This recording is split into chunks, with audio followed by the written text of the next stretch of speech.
Hello दोस्तों, moonlight cinema आपके लिए प्रस्तुत करता है द ट्रॉय मूवी की कहानी। यह कहानी 3200 वर्ष पुरानी है, एक सच्ची घटना पर आधारित है। ये कहानी है एक महान योद्धा अखिलेश की। कहानी की शुरुआत में एक कुत्ता एक लाश को चाट रहा होता है। तभी वो उस मैदान में घोड़ों और हथियारों की आवाज़ सुनता है। वहाँ पर दो सेनाएं आई हुई होती है युद्ध लड़ने के लिए। उसमें से एक सेना उस वक्त के महान शासक एगामेम्नोन की होती है और दूसरी सेना एक और राजा की। दोनों राजा आपस में बात करते हैं। एगामेम्नोन कहता है, हमें युद्ध में समय नहीं गंवाना है। ऐसा करते हैं आपका बेस्ट फाइटर और मेरा बेस्ट फाइटर, दोनों को आपस में लड़वाते हैं। दूसरा राजा कहता है, और अगर मेरा आदमी जीता तो? वो कहता है, जो जीता जीत उसी के राजा की होगी। वो मान जाता है और अपने सिपाही को बुलाता है, बुआ ब्रियोस।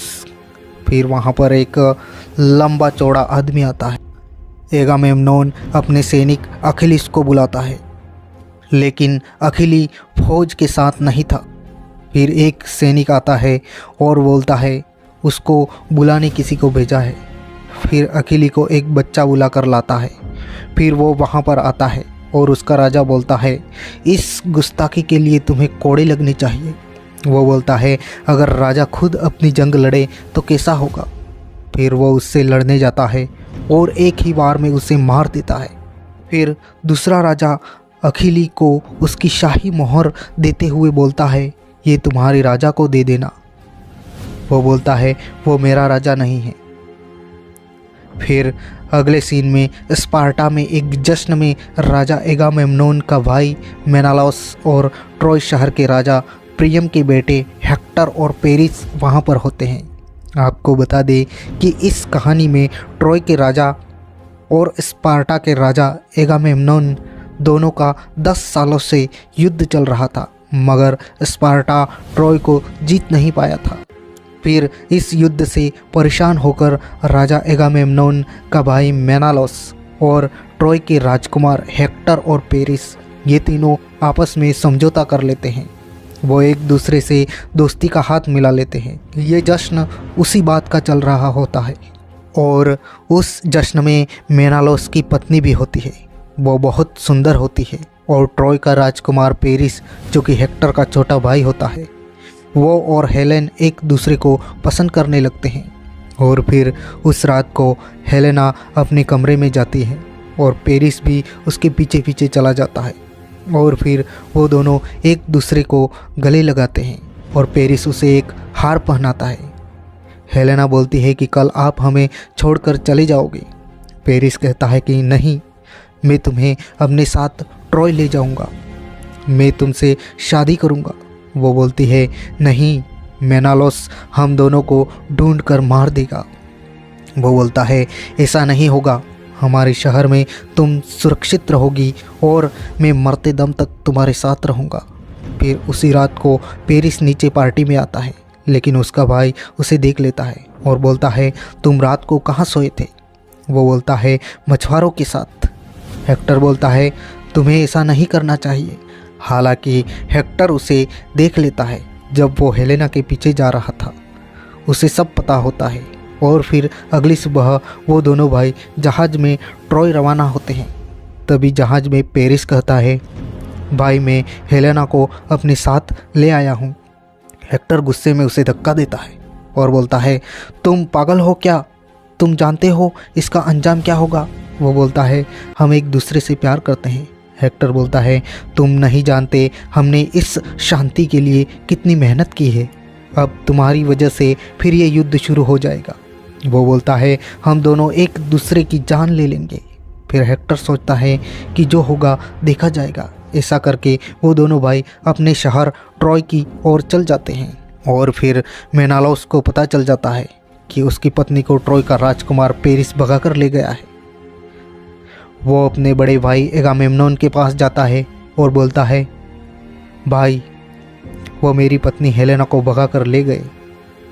वो बोलता है, मुझे मेरी बीवी चाहिए, चाहे युद्ध करना पड़े। एगामेम्नोन ये सब सुनकर खुश हो जाता है क्योंकि वो पहले से ट्रॉय को अपने कब्जे में करना चाहता था। फिर एगामेम्नोन को एक आदमी कहता है, हमें अखिलीस को राज़ी करना होगा युद्ध के लिए। राजा बोलता है, उसे हम राज़ी कर लेंगे। और फिर अखिलीस के पास एक आदमी को भेजते हैं। वो अखिलीस का मित्र होता है। वो उसे युद्ध के लिए मना लेता है। फिर हज़ारों जहाज़ युद्ध के लिए समुद्र में ट्रॉय की तरफ रवाना होते हैं। उसमें से एक जहाज़ सबसे आगे होता है। उसे देख राजा बोलता है, ये किसका जहाज़ है? राजा का आदमी बोलता है, अखिलीस और उसके आदमियों का। राजा कहता है, वो जानता है वो अकेला ट्रॉय का किनारा फतेह कर लेगा। और फिर अखिलीस का जहाज़ सबसे पहले किनारे पर पहुंच जाता है और वहां पर लड़ाई शुरू हो जाती है। अखिलीस और उसके आदमी ट्रॉय की सेना पर टूट पड़ते हैं और वो सबको मारते हुए वो अपोलो की मूर्ति का भी अपमान करते हैं और पुजारियों को भी मार देते हैं। और फिर हेक्टर भी वहां आ जाता है। अखिलीस हेक्टर को आता देख भाले से वार करता है। भाला हेक्टर के एक साथी को लगता है और वो वहीं पर मारा जाता है। यह देखकर हेक्टर हैरान हो जाता है। फिर वो अखिलीस के पीछे पीछे जाता है, पर फिर अखिलीस हेक्टर को कुछ नहीं करता और कहता है, हम अगली सुबह लड़ेंगे। और वो लोग वहाँ से चले जाते हैं। और फिर उस रात को अखिलीस का आदमी उसे बोलता है, जनाब, हम आपके लिए मंदिर से लूट के माल में से कुछ लाए हैं। और वो एक लड़की होती है, वो देवताओं की दासी होती है। उसे वह लोग अखिलीस के खेमे में बांध कर रखते हैं। दरअसल वह ट्रॉय की राजकुमारी होती है, हेक्टर और पेरिस की बहन। और फिर अखिलीस उसे उसका नाम पूछता है। वो अपना नाम नहीं बताती। और फिर वो बोलता है, तुम यहाँ बिल्कुल सुरक्षित हो। और फिर अखिलीस को एक आदमी बुलाने आता है। वो बोलता है, हजूर, आपको राजा एगामेम्नोन ने याद किया है। और अखिलीस वहाँ जाता है और वहाँ पर राजा के खेमे में सभी राजा जो एगामेम्नोन के गुलाम होते हैं, वो उसे ट्रॉय का किनारा जीतने की खुशी में बधाई देते हैं। और फिर राजा अखिलीस को देखकर उन सबको वहाँ से जाने को कहता है। और अखिलीस राजा से बोलता है, ट्रॉय का किनारा आपको मुबारक हो। राजा बोलता है कि तुमने मंदिर को लूटा? वो बोलता है, हाँ, जो तुम्हें चाहिए वो ले लो। फिर राजा बोलता है, हम ले चुके। ऐसा बोलकर वो सिपाहियों को आवाज़ देता है। सिपाही उसी लड़की को लेकर आते हैं और राजा बोलता है, आज रात ये हमें नहलाएगी, उसके बाद जाने क्या हो। फिर अखिलीस को गुस्सा आ जाता है क्योंकि उस लड़की को उसने कहा था कि तुम सुरक्षित हो। और फिर वो अपनी तलवार निकाल लेता है और कहता है, तुमने उसे छुआ तो तुम्हें मार दूंगा। वो लड़की कहती है, आज बहुत खून बह चुका है। और फिर अखिलीस शांत हो जाता है। यह देख राजा बोलता है कि एक महान महारथी को एक लड़की ने चुप करा दिया। और फिर अगले सीन में पेरिस हेलेन से कहता है, हम भाग जाते हैं यहाँ से दूर, ताकि ये युद्ध ही ना हो। वो बोलती है, नहीं, वो लोग हमें हर जगह ढूंढेंगे, ट्रॉय का एक एक घर जला देंगे। पेरिस बोलता है, ऐसा नहीं होगा। और फिर हेक्टर अपनी पत्नी से बोलता है, मैंने आज एक सिपाही को देखा जो बहुत तेज भाला फेंकता है। मैंने उसके जैसा भाला फेंकने वाला आज तक नहीं देखा। और फिर उस रात ट्रॉय के लोगों की मीटिंग होती है। वहाँ पर पेरिस बोलता है, कल मैं हेलेन के लिए मेनालॉस को चुनौती दूंगा और हम दोनों में जो भी जीता हेलेन उसकी, और फिर हारने वाले को रात से पहले जला दिया जाए। मेनालॉस हेलेन का पति होता है और राजा एगामेम्नोन का भाई। फिर वो सब सहमत हो जाते हैं। फिर अगले दिन दोनों सेनाएं मैदान में आ जाती हैं और मेनालॉस और पेरिस के बीच में फाइट होती है। लेकिन मेनालॉस ज़्यादा ताकतवर होता है, वो पेरिस को हरा देता है। और ये सब अखिलीस और उसके आदमी दूर से देख रहे होते हैं। वो उस दिन युद्ध में भाग नहीं लेते क्योंकि एगामेम्नोन ने उस लड़की को बंदी बना लिया था जो अखिलीस के पास थी, इसलिए वह युद्ध में भाग नहीं लेते। और फिर उन लोगों को लड़ते हुए हेलेन भी महल के ऊपर से देख रही होती है। पेरिस गिर जाता है और मेनालॉस उसे मारने ही वाला था। तभी हेक्टर बीच में आ जाता है और उसे मार देता है। और फिर दोनों सेनाओं में युद्ध हो जाता है। उस दिन ट्रॉय की सेना स्पार्टा की सेना पर भारी पड़ती है और स्पार्टा की सेना जो एगामेम्नोन की सेना होती है उसे पीछे हटना पड़ता है और वह वापस किनारे पर चले जाते हैं। और फिर एगामेम्नोन के खेमे में भी मीटिंग होती है। वहाँ एक आदमी राजा एगामेम्नोन को बोलता है, अखिली और उसके आदमी अगर युद्ध नहीं लड़ेंगे तो हम युद्ध हार जाएंगे। उसे हमें युद्ध लड़ने के लिए राज़ी करना होगा। फिर राजा बोलता है, वो हमारी बात नहीं मानेगा। फिर वो आदमी बोलता है, वो लड़की कहाँ है? राजा कहता है, उसे हमने सिपाहियों को दे दिया। और फिर उस रात उस लड़की के साथ कुछ सिपाही ज़बरदस्ती कर रहे होते हैं, मगर तभी अखिलीस वहाँ आ जाता है और उनको मारकर उस लड़की को अपने खेमे में वापस ले जाता है। और फिर ये सब देखकर वो लड़की अखिली को पसंद करने लगती है और वो अखिलीस भी उसे चाहने लगता है। और उस रात वो सो जाते हैं। और फिर अगली सुबह अखिलीस अपने आदमियों से बोलता है, अब हम ये युद्ध नहीं लड़ेंगे, हम कल स्पार्टा वापस रवाना हो जाएंगे। सामान जहाज़ पर लाद दो। अकेली के आदमी सामान जहाज़ पर रख रहे होते हैं।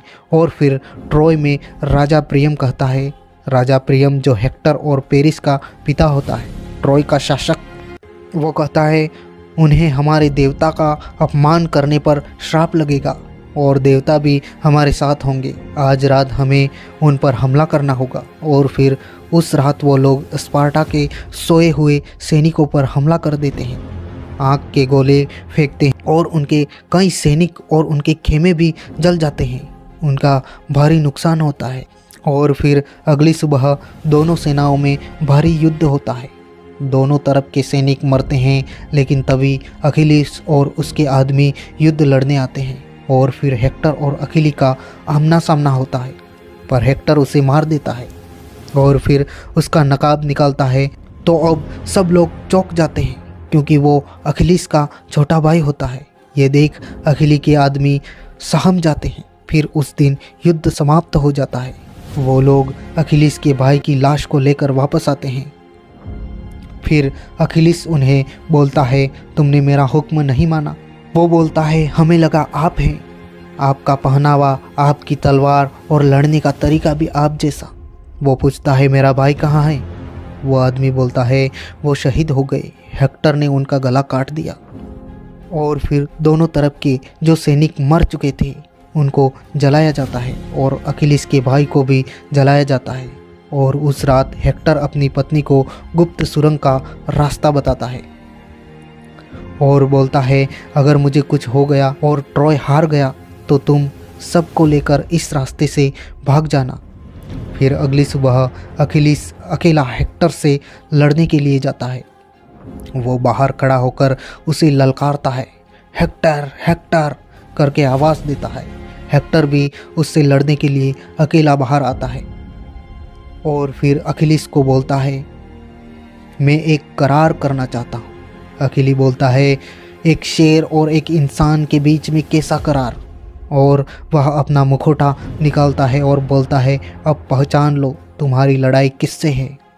फिर वो दोनों लड़ने लगते हैं और ये सब हेक्टर के पिता, उसकी पत्नी पेरिस और हेलेन सब उनको लड़ते हुए महल के ऊपर से देख रहे होते हैं। फिर हेक्टर गिर जाता है। अखिलीस बोलता है, उठो ट्रॉय के शहजादे। फिर वो उठता है और फिर अंत में अखिलीस उसे मार देता है और अपने रथ के पीछे उसकी लाश को बांधकर घसीटता हुआ ले जाता है। और फिर उसके बाद उस रात को ट्रॉय का राजा प्रियम उसके बेटे हेक्टर की लाश को लेने अखिलीस के खेमे में आता है। उसे देख अखिलीस बोलता है, मैं तुम्हारी हिम्मत की दाद देता हूँ। और वो उसकी लाश को राजा को सौंप देता है। फिर वो लड़की जो हेक्टर की बहन होती है उसे अखिलीस बोलता है, तुम भी जा सकती हो, कोई ज़्यादती हुई हो तो माफ़ करना। अब वो दोनों एक दूसरे को चाहने लगे थे। फिर वो अपने पिता के साथ चली जाती है और उस रात हेक्टर की लाश को जलाया जाता है। सब लोग बहुत रोते हैं, क्योंकि हेक्टर एक योद्धा होने के साथ साथ एक बहुत अच्छा इंसान भी था। और फिर अगली सुबह जब समुद्र का किनारा बिल्कुल सुनसान हो जाता है तो ट्रॉय के सिपाही और राजा वहाँ जाते हैं और देखते हैं तो वहाँ कुछ लाशें पड़ी थी। वो सोचते हैं कि देवताओं का श्राप इनको लगा है, इसलिए सभी मर गए हैं। और वहाँ पर एक बहुत बड़ा घोड़े का पुतला होता है वो उस पुतले को देखकर सोचते हैं कि ये पुतला हमारे लिए देवताओं का उपहार है। ऐसा सोचकर उस पुतले को वो महल के अंदर ले जाते हैं, लेकिन ये स्पार्टा वालों की चाल होती है। अखिलेश और कुछ सिपाही उस पुतले के अंदर होते हैं और बाकी के सिपाही जहाज़ों को छुपाकर वह भी छुप जाते हैं। और फिर उस दिन ट्रॉय में जीत का जश्न मनाया जाता है। और फिर उस दिन रात होने के बाद सभी सैनिक उस पुतले से बाहर निकलते हैं और किले के द्वार खोल देते हैं। फिर बाकी के सैनिक भी अंदर आ जाते हैं और सभी को मारते हैं। औरतें, बच्चों, बूढ़ों किसी को नहीं छोड़ते, सबको मौत के घाट उतार देते हैं। और फिर राजा एगामेम्नोन भी वहां आ जाता है और वह ट्रॉय के राजा प्रियम को भी मार देता है। और वो उस राजकुमारी जो कि अखिलेश की प्रेमिका थी उसे पकड़ लेता है, लेकिन वो उसकी गर्दन में चाकू घोंप देती है, उसे भी मार देती है। तभी वह अखिलेश भी आ जाता है और दोनों एक दूसरे से मिलते हैं। तभी पेरिस दूर से अखिलेश पर बाण चला देता है। राजकुमारी बोलती है, नहीं मत मारो पेरिस, लेकिन पेरिस नहीं सुनता और उस पर बहुत सारे बाण चला देता है। और राजकुमारी को बोलता है, चलो मेरे साथ, मैं एक रास्ता जानता हूँ। और फिर अखिलेश और वो राजकुमारी एक दूसरे को गले लगाते हैं और फिर अखिलेश की भी मृत्यु हो जाती है। और हेक्टर की पत्नी सभी को लेकर गुप्त सुरंग से बाहर निकल जाती है और यह कहानी यहीं पर ख़त्म हो जाती है। थैंक यू सो मच दोस्तों कहानी सुनने के लिए। यह मूवी आपको कैसी लगी कमेंट में ज़रूर बताना और हमारे चैनल को सब्सक्राइब भी कर लेना ताकि ऐसे वीडियो हम आपके लिए लाते रहें।